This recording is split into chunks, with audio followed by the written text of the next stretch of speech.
Hey everyone, let's talk about the silent struggle of product development. You build it, but will they use it? Getting users to adopt and love your features is the final hardest mile. This is where platforms like Pendo.io step in, promising to be the co-pilot for your product's success.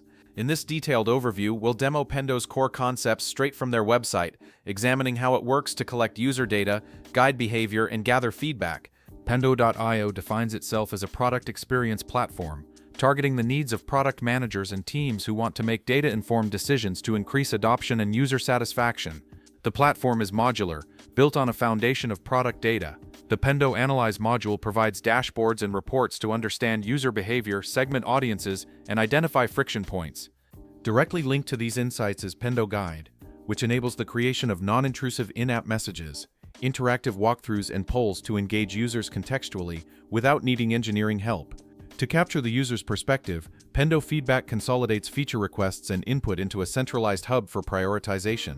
A unique module, Pendo Adopt, extends this philosophy to internal teams, using similar in-app guidance to accelerate proficiency with enterprise software. Implementation is designed to be accessible via a simple installer tag, though custom data tracking requires developer involvement. Pendo.io outlines three main pricing plans: Base, Core, and Ultimate.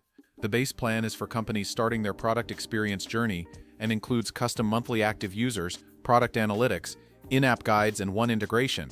The core plan builds on base by adding session replays and is presented as the essential solution for driving business outcomes. The ultimate plan includes everything from core and additionally offers features like Net Promoter Score, NPS, product discovery, journey orchestration, and data synchronization, catering to the most advanced organizations. Notably, pricing for all plans is not publicly listed and requires contacting the company for a custom quote.